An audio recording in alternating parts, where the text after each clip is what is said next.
Hi, everyone, and welcome back to Damn Parenting, your English speaking parenting podcast from Amsterdam. And as you know, we are your hosts, Maren and Eva? if you have been listening to our past episodes, you know that we, in the first batch of episodes that we released, covered the whole first trimester topics. Then we started exploring different professions within the Dutch healthcare systems regarding to birth and maternal care.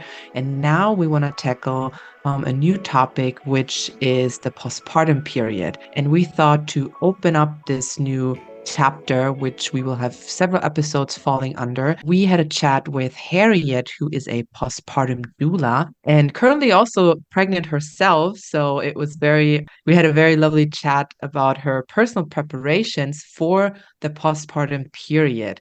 What are the things to look out for? What are the conversations to have with whom?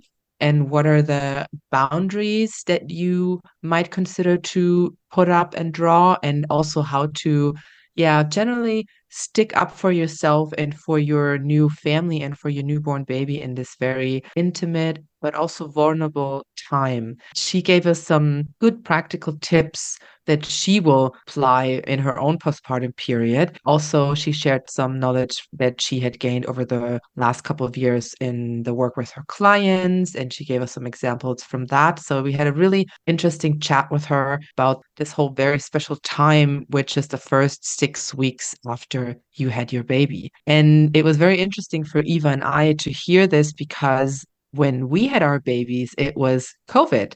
So we didn't have to have a lot of these conversations and worries and thoughts about this first period because we were not allowed to see anyone. So we were like hermited in our little bubble, which also bared its own challenges. But now that times are changed again, luckily, we thought that parents who are in this time right now might need this help and guidance to prepare a little better for their postpartum experience. And either if you're a first time parent now, or if you're like us, had your first child during COVID and now pregnant with the second one or planning a second one, this could also be informative for you then as well. Anything to add from your side, Eva? How was your experience with this whole first 6 weeks in COVID? Well, I was sick As and always. as always, and going through a massive struggle with breastfeeding and pumping and trying to get milk. So I think I just didn't even notice time passing. 6 weeks kind of, you're just fighting your own fight and, you don't think of anything outside that bubble. So I was just blessed, I guess, to have that Yeah. COVID moment to be kind of able to just focus on what I needed to focus on. Yeah, yeah. I remember that, and I guess this is big topic for us expat families that we had this discussion with my in-laws who said they're gonna book their flights 2 weeks after the due dates and then they're gonna come and they're gonna be there. And first of all, I said, well, she's not going to come on her due date, right? Because we know, I think 3% of babies are born on their due date. So I said, that's like a fantastical date that's made up. So let's not measure, like, let's not take this as a measurement of for a 2 week count. I can let you know when the baby's there and then we can maybe discuss. But I even felt not comfortable with that because I thought I really want to have more time because I said I don't know what's gonna happen. I don't know how the birth is gonna go. I don't know how I'm gonna feel. I don't know how my husband's gonna feel. What's happening? I cannot plan. We're gonna be ready after 2 weeks. So it was, and then it went kind of back and forth, and they were really pushing like, oh, we really want to book these tickets, and then. Yeah, COVID happened and that conversation went out the door. And then, I mean, sadly, then the first time they could come was when my child was almost 1 year. So that was the flip side of that whole situation. But yeah, I remember that it was very difficult for me to draw that boundary. And because I can totally understand, of course, that they're coming with the best intentions and they wanted to help and they wanted to be there and support us. And but at the same time, it just felt like, yeah, I couldn't handle that. You don't know Even what to if I expect. yeah, exactly. Because it was such a total mystery. What is going to happen? Like a Pandora's box. I had no idea. And so I thought, I just don't feel comfortable planning anything. And that was my situation back then. So that was really helpful to have this conversation, to hear what are the things to say, how to say them, and how to be firm but compassionate with the other side. And we are delighted now to welcome Harriet. Hi, Harriet. Hi, ladies. Thanks for having me. So happy to have you. And again, we wanted to congratulate you on your pregnancy. I mean, everyone's been doing it for months, we know at this stage, but like officially. Officially, first pregnancy. I know. I mean, I'm loving all the attention, I must say. Well, I mean, you've been in the pregnancy realm and the birthing realm for like a very long time now. So, I mean, actually, that's a great way to start. How about you actually give us a little background about you, and you can tell us actually about your background and where you are. Yeah, I'm Harriet. I'm obviously from the UK. I moved to Amsterdam in 2014. So I've been here quite a while now, almost a decade of my life. And I decided towards the end of 2019, I was like, I want to do something with my life that has meaning and leaves me feeling a bit fulfilled. I was like lacking that in my current job. And I was like, okay, I'm just gonna train to be a birth doula and see what happens. So I started my birth doula training right at the very beginning of 2020, like pre-pandemic. Quit my job at the end of 2020. And then, so I've been doing this, 3 years, like full time now. And in that time, I've really transitioned away from births. I still do births, but I've transitioned away from births more into like the postpartum realm. And I do a lot of childcare and cooking for my clients and just general support, whatever people may need in the postpartum period. Well, actually, I have to say, I did reference you as a food doula because I think earlier this year, I had a client come in and she was like, I've already got a kid and I'm not really sure how I'm meant to do this. And I was like, I'm just going to recommend Harriet, because if you want food for nutrition for you and your family, I'm going to recommend her. But I was calling you a food doula because... Yeah. It's a good, I had that on my website as well for a while, food doula. It's a good, I feel like it's a good descriptor of what I do, because I don't know why, but it is so hard to feed yourself. Like when you're busy, that's always the first thing. When you're busy with work or life or whatever, it's always the first thing that goes out the window. Like I've been working a lot with clients recently, and I just find myself coming home and being like, oh, I don't know what to eat. I don't know what's in the fridge. I'm just going to order Domino's or whatever. Not you. Oh, I love Domino's. I have a hate-love relationship with Domino's, but I can relate to some extent, yes. Wow. No, I love a bit of junk food. I'm not ashamed. But yeah, it's hard to, and it's not just the cooking and the cleaning, it's also like the mental load of meal planning and writing grocery lists and shopping and all that kind of stuff. So that's something that I really like to help clients out with, because like nutrition is so important in the fourth trimester, and it is so, so hard. And that's what so many people say about especially first-time parents. They're like, oh, I didn't have food in the house. I didn't know what to feed myself. It's so hard to have things that you can just like grab and eat. So I like to do a lot of cooking for my clients. Well, I know they appreciate you. That's for sure. I think even Maren was kind of pointing out, like a while ago, we were chatting about you, like, I don't know, like last year or something, you're like, I just want Harriet for like the next kid if I'm having one, because the food you post on your Instagram is always drool worthy. I always felt like I'm not pregnant, but I wish she'd cook for me. Maybe I just need to start like a private chef service. Yes, you have Harriet 2 subscribers already. Yeah, exactly. Exactly. So yeah, today's topic, as we said, was actually just going to be about postpartum care, because our previous episodes have been about the verloskundige, about how they're trained, about the kraamzorg, how they're trained, the doula, their training, and then the gynecologist about, pregnancy after 35 and everything involved in it with care. But we really wanted to take this topic about postpartum care, about the fourth trimester. And as you have been especially a postpartum doula yourself, and also you're pregnant now as well, we thought this is actually a really good chance for us to kind of come to you as someone who has been with so many families, and you've seen different parts and how people have delved into it themselves and what they've been doing themselves. And we thought it was actually a great opportunity to chat to you about what you've learned, and also what you're going to bring into your own and how you're going to do that yourself, because, you're basically going to be the one who's learned it along your way. And now you're probably going to know what's going to be best for you as well. So that's why we wanted to talk to you, as you are someone who has a couple of years experience now being in different families, that you're able to see what they've been needing and giving you ideas that you're learning along the way. And now with your own pregnancy in the new year, you'll be giving birth. You'll be able to hopefully have your own tips for yourself and what you're going to do. Yeah, exactly. I'm really coming towards the end of my pregnancy now. I'm like right in that third trimester. So it's really on the top of my mind all the time. Like, what's it going to look like? Which, to be honest, is still quite intimidating, even though I've worked with lots of families in the fourth trimester and I've been around a lot of babies. I feel very confident with babies, actually. But I feel like babies are not the hard part of the fourth trimester, right? It's everything going on in your own body. It's that hormonal shift, that change in identity, your relationship with your partner, the physical recovery from pregnancy and birth is such a heavy topic, well, a heavy thing to experience.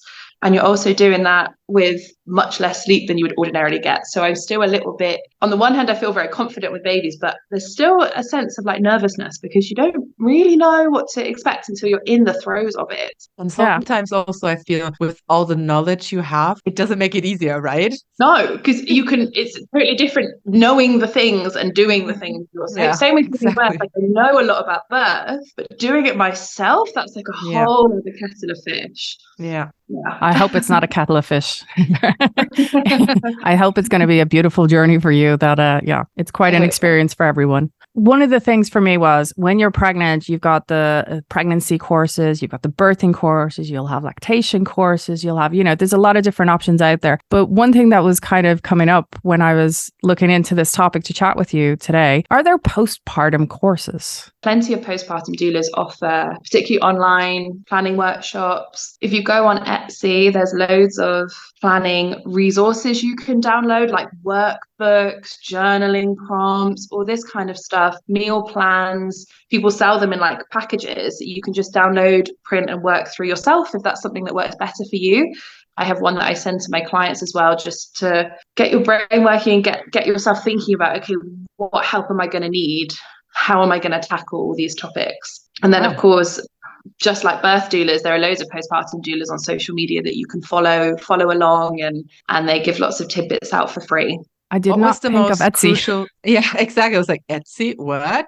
I thought this is where you buy like cute, I don't know, cup holders or whatever, like little accessories. What was the most interesting or crucial tip that you have encountered so far, like mentioning all these different resources? What was the main thing where we're like, oh, this is like the golden nugget? Golden nugget of information. That's a big question. I would say this is a conversation I have with almost all of, not just my clients, but all parents. It's like the first thing that you will learn is that you don't have any control over your child or how your child is going to behave. You can't control how much they're going to sleep. You can't control if they're going to have bad stomach cramps or if they're going to want to be held all the time or if they're going to want to be really independent. So my golden tip to everyone is always just to go with the flow a bit and practice rolling with the punches rather than trying to control the situation, because you're not going to win and you're just going to stress yourself out. But if you can just, and it's hard because same with birth, we like to be in control. We don't like to give that up. We like to be able to plan and organize and know what's coming. But unfortunately, when you're a parent, that's not going to be possible anymore. I feel this so much what you're saying, because I felt this. I've had all this information and then I thought, oh, this is what I have to do. This is what I have to do. But then at one point I was so overwhelmed and then I stopped everything. I was like looking at my child and like, what do you need? What is your situation? What is our personal individual situation? And then take it from there. And because I had like nodding.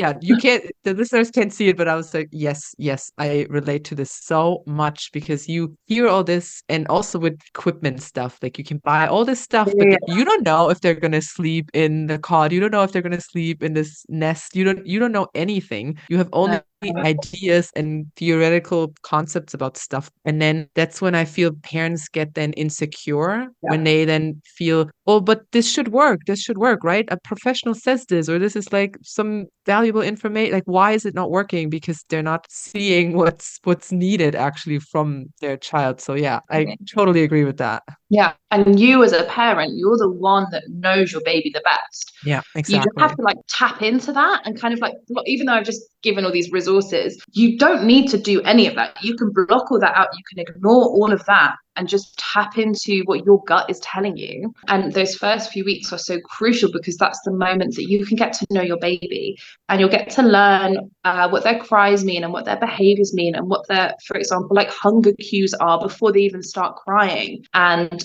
you'll get to practice like when's the right window to get them down for a sleep so they're not overtired and they go down easily. And that actually can't be taught. That's just something that you need to learn through practice, and you might get it wrong a few times, and that's okay. That's okay. You just have to practice and get to know your baby because you know them better than anyone else in the world. So I remember when people were telling me that, all I remember was going, I have no clue. I have no clue. I have no clue. Like, I mean, this is a little bit like, people keep telling you that and you're like, but I don't. Like, I have no, I don't know anything. And I think the whole idea is more based around the fact that you're with this child 24/7. And therefore, that's the whole logical side of this is it's not meant to be, oh, it's inside your heart. It's inside your gut. It's inside your soul. This is the answer where they bloom from. It's actually just a logical statement. You know your child better than anyone because you're with them the entire time. And I think that's one thing I really wish that my brain back then, which was and still is jelly,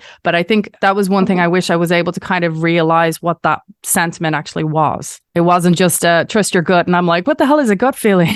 Yeah, that's true. It's a bit of a vague thing to say, especially if you're not someone like I make all my decisions based on gut feeling, but not everybody lives their life like that. There's a lot of pro and con list people, and then it's really hard to tap into that. But yeah, you're exactly right. You're the person that is spending all this time with them. Just take a breath, take a moment. And also, I think people don't realize this with the first baby. If your baby starts crying, you don't need to panic. You don't need to rush over to them. There's no sense of urgency. You can take a moment, you can take a breath, you can center yourself, and then you can think more logically, okay, what is my baby telling me that they need? Do they just need a cuddle? Do they need food? Is it time for a sleep or a nappy change? And when you take that pause, that helps you tap into them and how they're expressing themselves better, so that a few weeks down the line, when they start crying or expressing a certain behavior, you're like, aha, I've seen this before, I know what this is, I know how to fix it. And that saves a lot of panic and stress. Yeah. Also, when you're saying this, it is their only way of communicating. They cannot do anything else other than scream. So when it's not always an emergency, like they might have a full diaper, and then they tell you by making themselves heard, right? So exactly. Yeah. So one of the things I'm thinking about when you're saying this, it's a case of, okay, you take a moment, listen to them.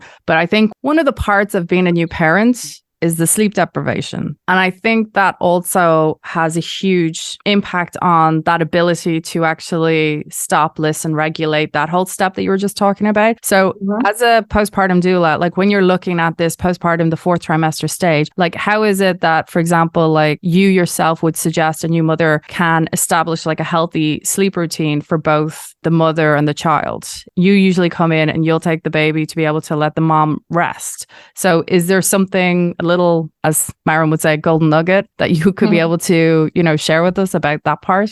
Honestly, I would say my golden nugget is to worry less about the hours that you're sleeping and prioritize overall rest. So rest doesn't just refer to actually physically being asleep. It's just giving yourself a break. So whether that's putting your feet up on the sofa, maybe if your baby's taking a nap in a dark room, maybe you just go lie down and you might not fall asleep, but you're in a dark room, there's no stimulants. You're just giving yourself a break and doing things that you enjoy.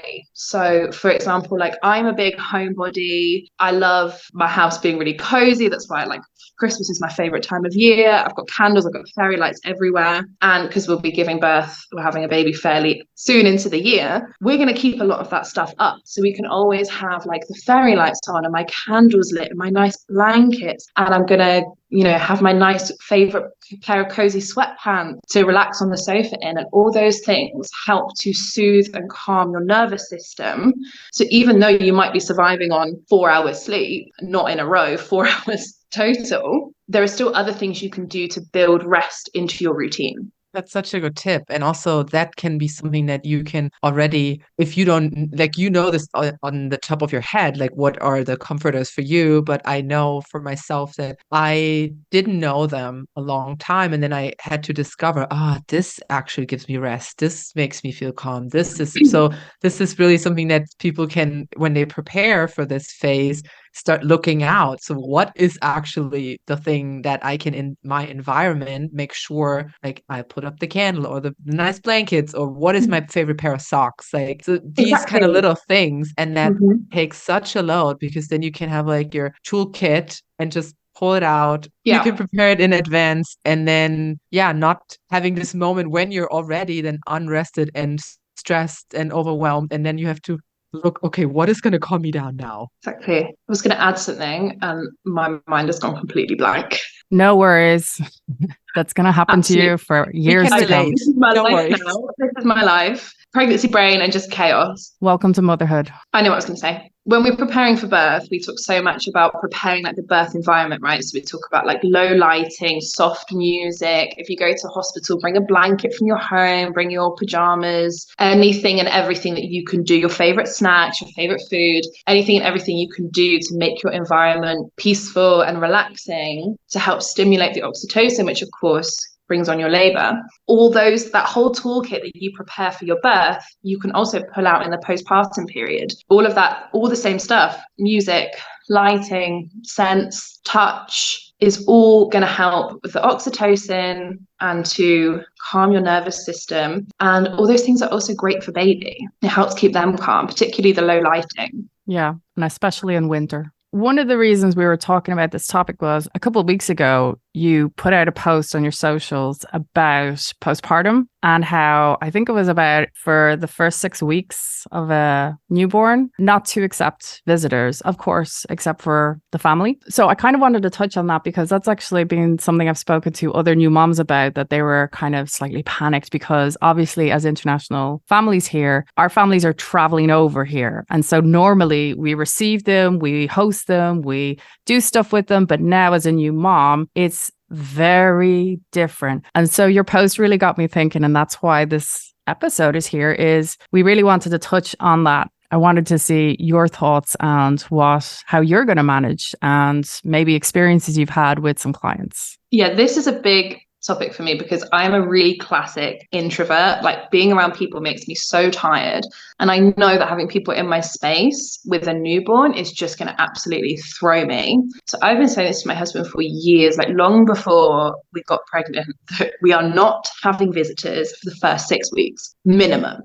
Maybe I'll get to 6 weeks and I think, no, I'm not ready. I'm not ready to have people in my space, and it will be longer. We'll see how we feel when we get there. And yeah, it's difficult with grandparents. So we've obviously agreed, grandparents are welcome to come over, but you will not be sitting on the sofa for 4 or 5 hours and holding my baby. You'll be coming to help. Yes, you can also cuddle the baby because everyone wants to cuddle the baby. It's cute and it's fun, but you're coming to help. And so we've already been giving them lists of like, these are the kinds of things that would be really helpful, like picking up groceries on your way over, cooking some food for us, folding laundry, maybe running the vacuum around. Just like, it doesn't need to be like, get on your hands and knees and scrub my toilet clean, but just like those little things that become so hard to do when you are sitting at home with a newborn all day. And in terms of international, like obviously both my parents are in the UK, I've said you're welcome to come, but for the first 6 months you will not be staying in my house. You need to find your own accommodation, because I live in a little 2-bedroom apartment like most of us do. It's not like we have these big houses like you might do in other, like America, where you've got all that space. People have much bigger homes. Like, we're so cramped in Amsterdam, and I just can't be having people in my space. So I've told them, if you want to come, pay for a hotel and come over and help, because that's what I need. So you've set very clear boundaries and expectations, right? Yeah. Has it gone down very smoothly with the grandparents? No, imagine. Yeah. Do you know, I have to say, I was just going to say, like, I was talking to my mom recently about this, and I kind of was saying, oh, the next episode's going to be about this or whatever. And she said, well, times have changed, because she was kind of like, this is obviously, you tell your parents, you're not going to tell your in-laws that. And it's like, well, if I'm not, then obviously my partner's going to tell their parents then. I mean, if But she was just, I think, times have changed. I just thought, wow, they have. Yeah, I've been having this conversation with a lot of people because we have had some reactions from a few of the grandparents. And I think obviously like we're this generation of parents that we are doing things totally differently, but also because we have access to social media and the internet and so many resources. For my parents, they went to their parents with all their questions and for support and stuff like that. And I actually don't want that. I'm not interested in their opinions. I'm not trying to do it the same way that you did it. I'm doing it in my way. And I really don't want to hear your opinions and thoughts and feelings, how I'm parenting, which has been a shock for them to hear because it's such a huge shift in the way that we parent these days. Yeah. But you know what? I think it's so crucial to have these conversations beforehand. Because now you have the energy to have this conversation and you have the energy to hold up your boundary in a gentle but firm way. But when you haven't had this conversation before and then you're already overwhelmed with everything, then it either gets into a fight or you're just going to give up and be like, all right, whatever. Like, I don't have space for this. Like, whatever you want to do, I am done with this. So it's so crucial to have these hard conversations in a time where you have the capacity to actually communicate what you want and defend it and make sure it's heard and maybe come back to it. Because like, yeah, you said, it's like, all right, maybe they get this piece of information and then they're like totally overwhelmed and shocked. They need to sit on it. You come back, you revisit, and then you have this time to work it out that by the end of your pregnancy, you land in a space where then you're good to go with them into your postpartum period. Totally. And it's all about like kind of sowing the seeds and laying that groundwork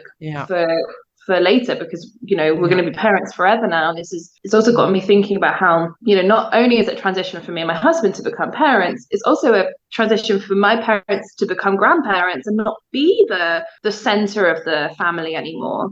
It's a big transition for everyone, and relationships will change. And this is something that is more for my husband because he's not a particularly opinionated person. He's very easygoing, laid back, go with the flow. And now he has something that he's really passionate about and he really cares about. And he all of a sudden is having all these opinions. And it's a bit strange for his family to all of a sudden have him disagree or stand up for himself and all this stuff. So yeah, we're having some funny reactions, but it's I'm very pleased that we have started to tackle that already. So that's a really important tip that I would give people as well. Think about what you want your relationship, what you want your the grandparent and the baby, what you want their relationship to be long term, what the boundaries are, what the expectations are.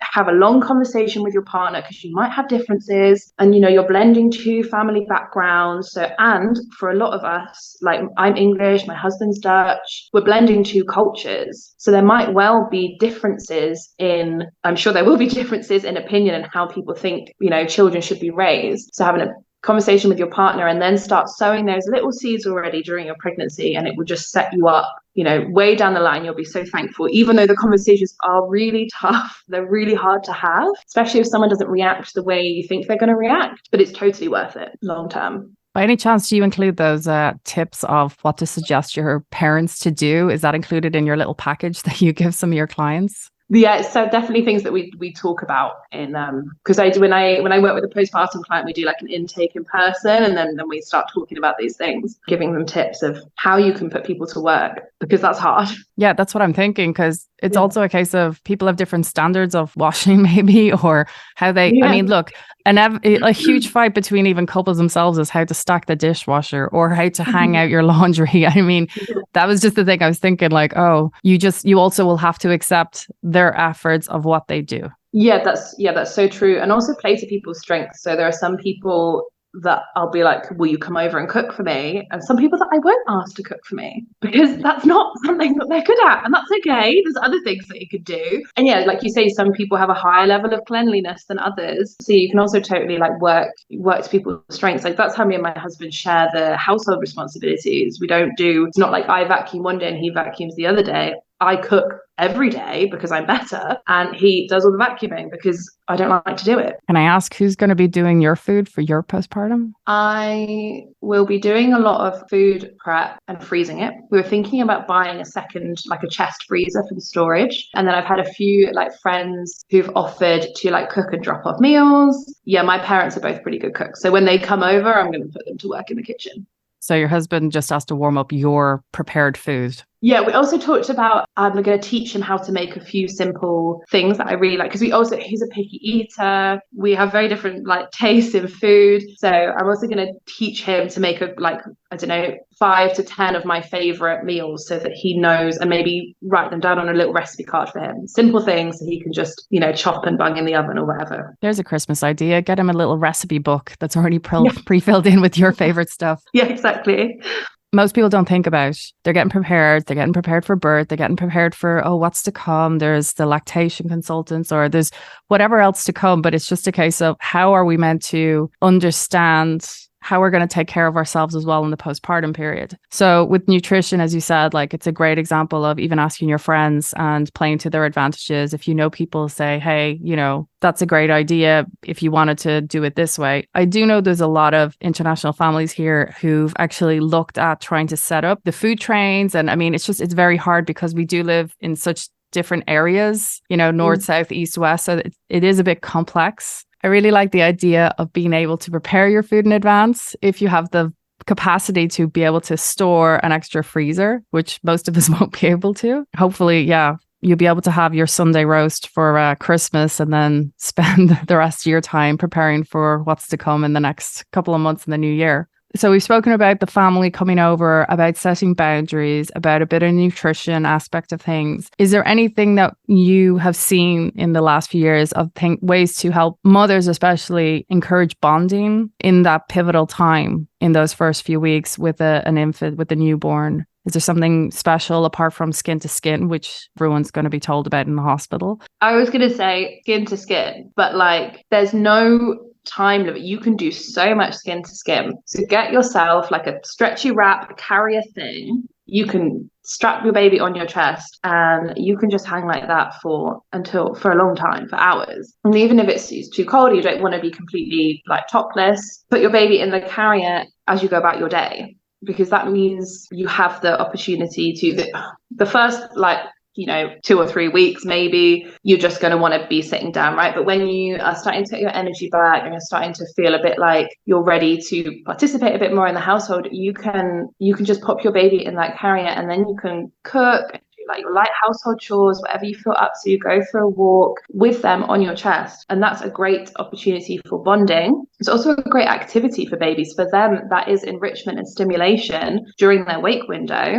And if they nod off and have a little snooze on your chest, then that's great. And something that I really struggle with as a postpartum doula is I spend a lot of time holding the baby and you get so achy, my neck, my shoulders, I get knots. So that's a big thing for us, is making sure we're going to utilize that carrier to take that physical stress off of shoulders and neck and these places that we hold tension anyway.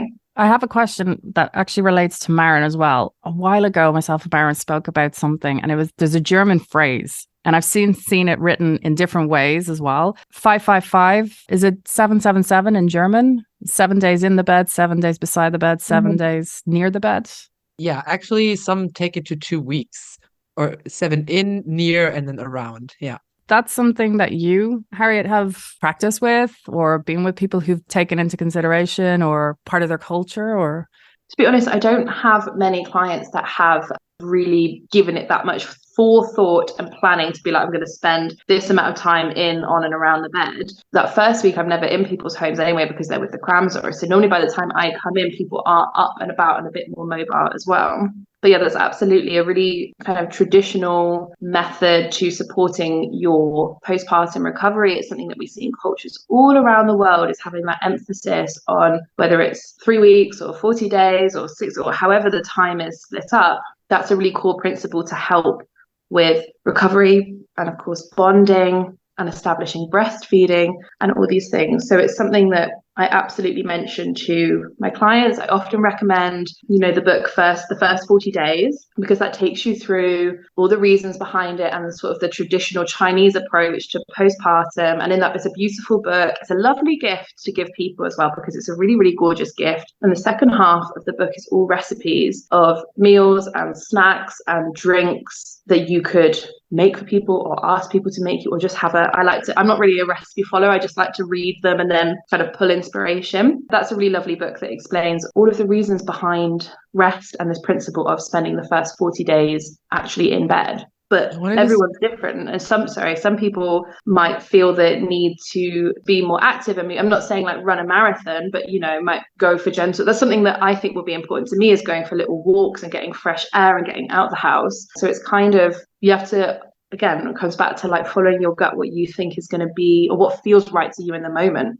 I wanted to circle back one question earlier when we said, how can we encourage bonding and what are the techniques and all that? And what if a mom has struggled with postpartum depression or baby blues or something like that, and then she has troubles with connecting with the baby and maybe even having trouble having baby physically on her the whole time because it just doesn't sit right. Have you encountered this with clients? And what are tips for moms who have maybe not this instant total, I want to suck up my baby, I want to like indulge in it, like this whole, that's what we wish for, of course, but then the reality is it's not the case for everyone. And is there anything that you help your clients with who go through a phase like that, how they can find other ways to connect and bond? Yeah, that's a really good question, because that is a reality of it, right? That not everybody feels that. Lots of people do feel an instant rush, even without any,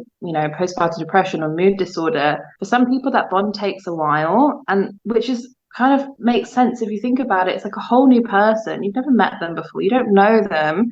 We're going through this journey of like trying to connect to them and get to know them. So sometimes that takes a bit of time, and maybe, it takes a bit more effort, and that's okay. That's not a problem. So I would first of all advise people, okay, in the Netherlands, you have the Kramzor, so you do have someone looking out for you in that first week. If you have a postpartum doula, your postpartum doula will also be keeping an eye out for any, potential red flags, as will your midwife. But maybe have a quick conversation with your partner before you give birth about, what the red flags could be, what you're looking out for, what might signal there might be something wrong. And if you have any doubts or if it doesn't feel right, immediately go and talk to your midwife or your house arts, because there is, in the Netherlands, there is so much support and structure, but you do have to go out there and find it. You have to advocate for yourself, but there is tons of support here, and there's lots that they can do, but you have to make it clear that you want that support. Now, if you're struggling with bonding, go ahead.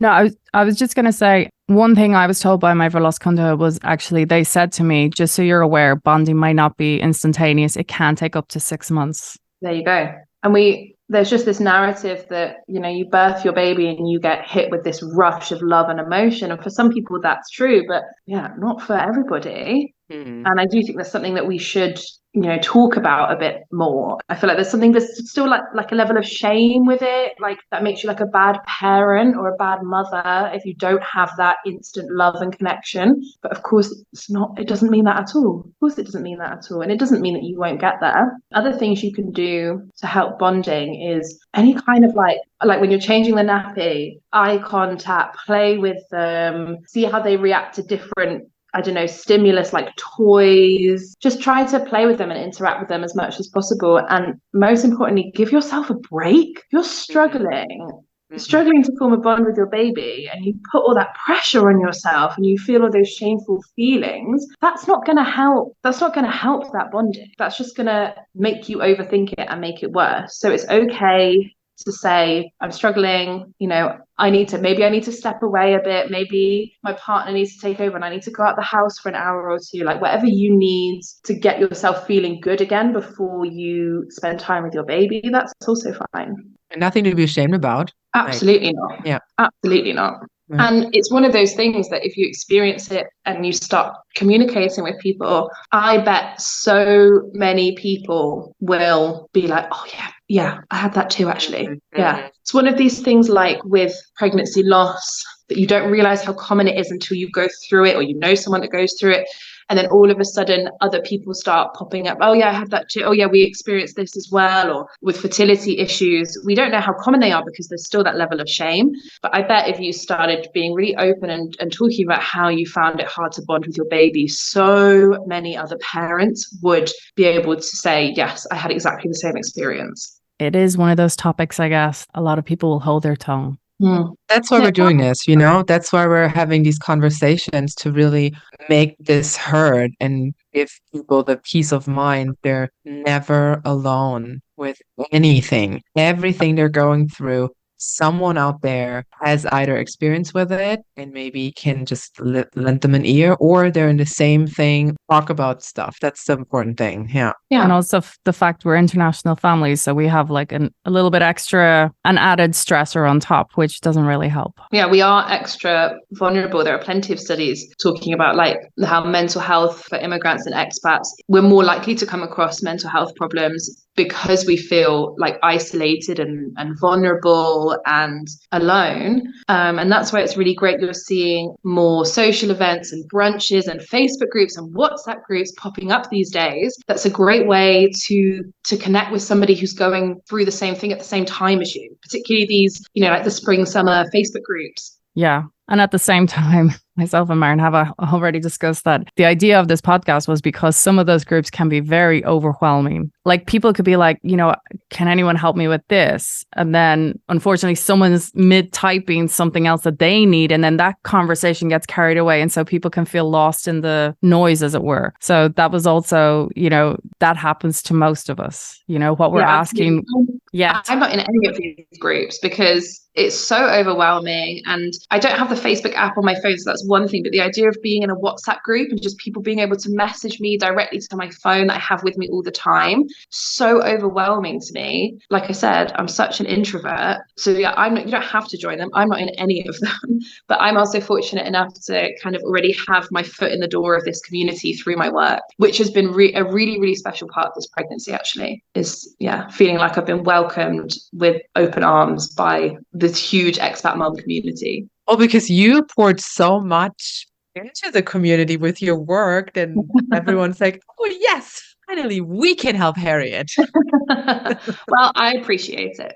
For the rest, I think I have one quest that you might be able to help us fulfill. Since, as we said, being parts of other people's families and seeing how they're managing. And is there any tips or strategies you've seen people implement into becoming a new parent that you were like, wow, that's really interesting, or hey, that's, I've never thought of that, or it might be a cultural aspect, it might be even down to just reading a book.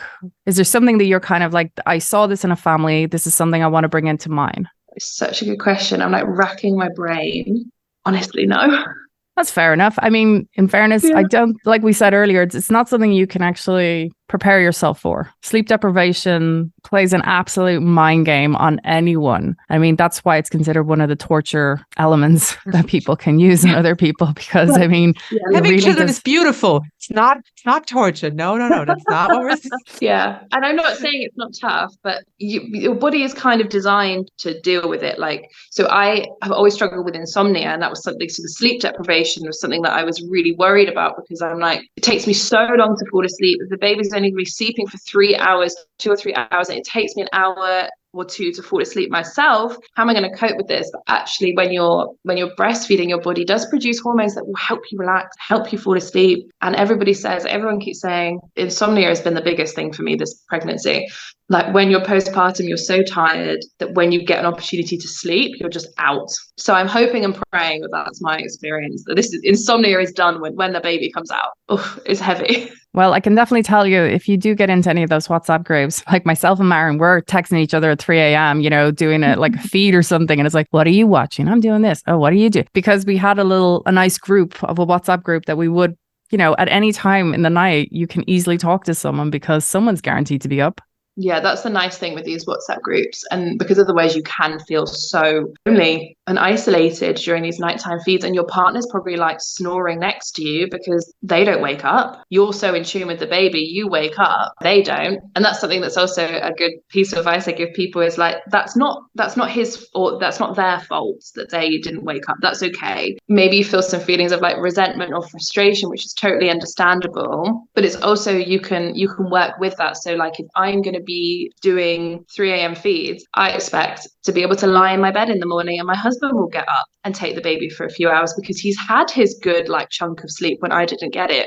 That's the nice thing about, like, we've timed it quite well with the baby because there's all this new paternity leave that's come in this year. So he's got some really great parental leave, which we're really grateful for because he can really help support me. But yeah, feeling resentful towards your partner is not going to help. It's not going to help anything. So you've got to try and, which is tough, but you've got to try and let that go a little bit.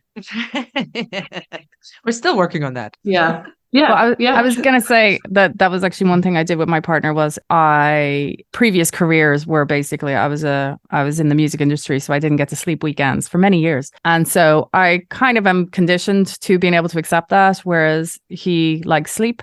And so I did all the night feeds, and exactly like you said, like I did the morning feed and then I might have pumped or whatever it was. And then it was literally like I would walk into the bedroom, close the door, and like I just fell on top of the bed. My legs would land. I didn't lie even straight on the bed. I just collapsed straight onto it. And that's how we operated because he was fully functioning for the day. Whereas, you know, if he was awake during the night, yeah, I mean, we're both messed up, whereas it's better to have one person who's able to actually cope mentally and physically and be able to support us. So it was a great tip.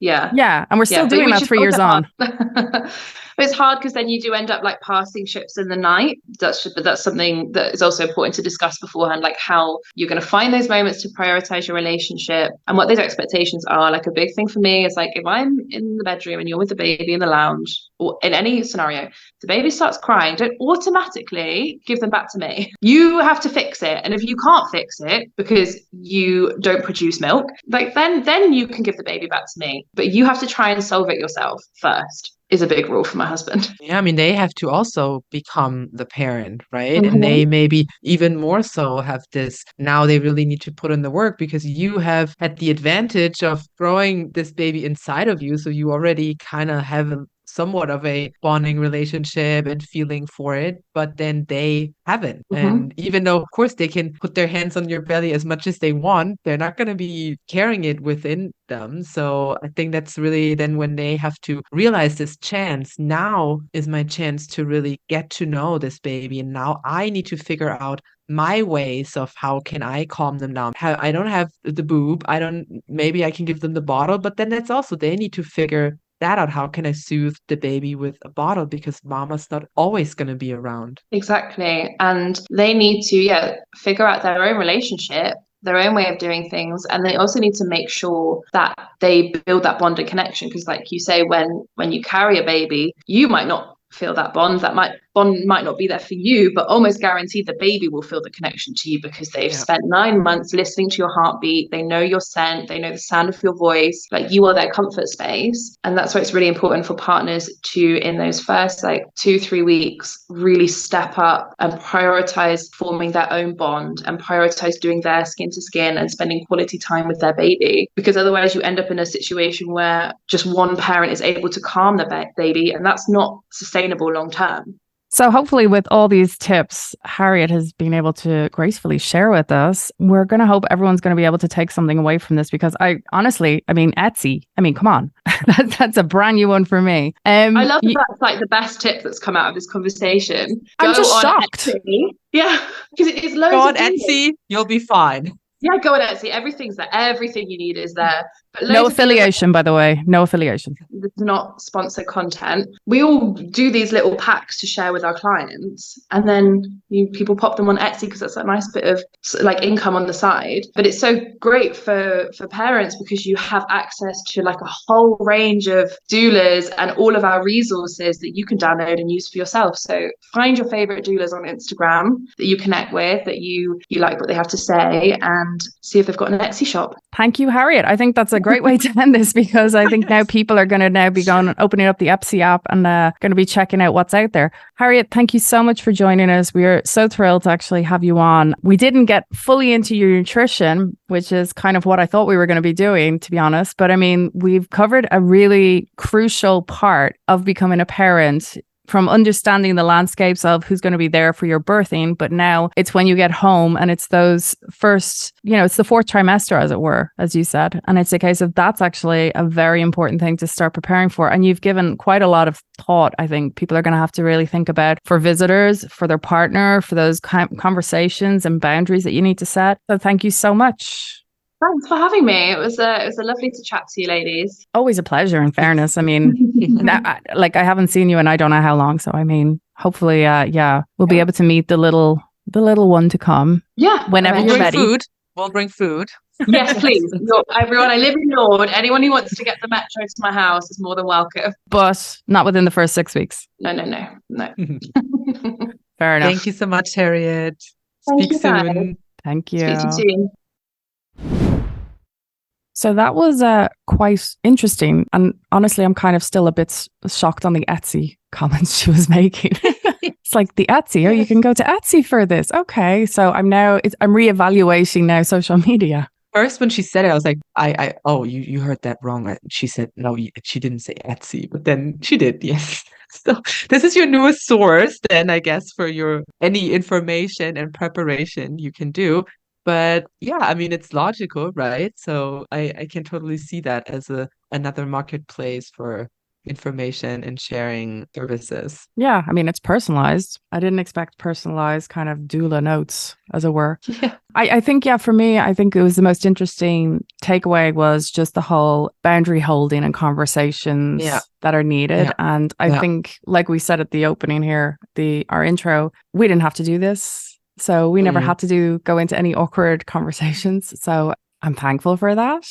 But at the same time, it is a case of between talking to your parents versus asking your partner to talk to their parents, trying to make sure it is done evenly and respectfully. And that's a conversation I think is very important to consider whilst still pregnant before anything happens. Yeah, exactly. And what I also was feeling like this whole topic of not feeling guilty and not feeling like you're being rude or anything. Like really making sure that this is how you feel and this is how you are comfortable and everything is about that you make your decisions, right? And I mean, this is like the first big practice of what's to come in your whole parenting journey where you constantly have to stick up for yourself and defend your decisions and make sure that you stick with them, to have the security with yourself and the security with your choices, and then to, of course, reflect this. And at the end of the day, you only want to protect your child, right? That's, I think, if anyone feels like they don't have the balls to do this, like take a step back and look at the bigger picture. And your intention is to protect you and your child. And I think almost every measure is acceptable to do that. I mean, and then maybe that makes it a little bit easier when you have a little backlash and you have to deal with that and you still need to be firm and loving and just communicate why are you being so firm and why are you wanting the things why you want the things done the way you want them done, is just say, this is what I need to feel safe and secure with me and my baby. And if you want to support this, then this is how you can do it. Yeah. So I guess this is really like showing the other person, because I think they take it personal, like, oh, you don't want to see me. Like, no, I don't want to see anyone. Yeah, that's the point. Like, I don't. Yeah, most people are offended.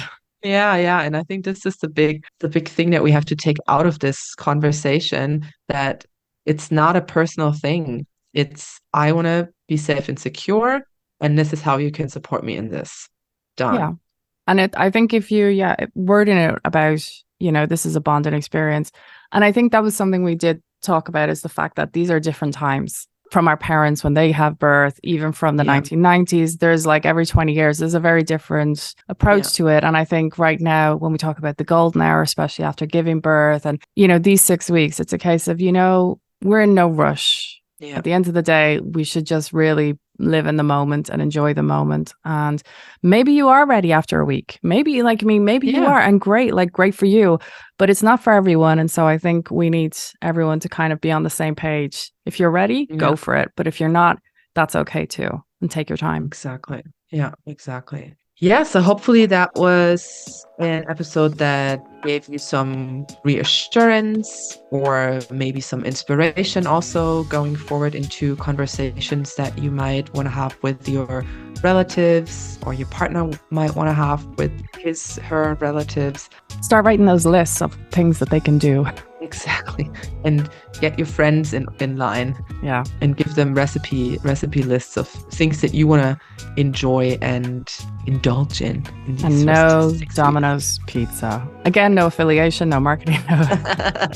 Healthy, nourishing food, right? I know. I was just so that's what we shocked want to about eat. Harriet and her Domino's. Well, we all have our little secrets, right?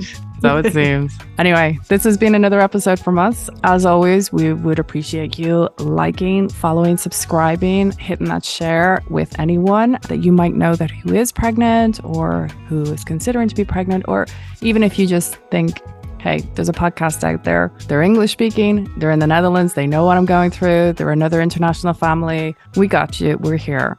We'd love to see your support through Instagram, through YouTube, through Spotify, and any other WhatsApp group that's going for us. Exactly. Every Wednesday, we'll drop a new episode. And if you have any comments on episodes, please feel free to share them with us. If you have any topics that you want to have covered, also drop us a line on Instagram or get in touch with us. That was it for this week. Hopefully you'll all have a great rest of the day or whatever time you're listening to this. And we will hear you on the next episode. Bye. Bye.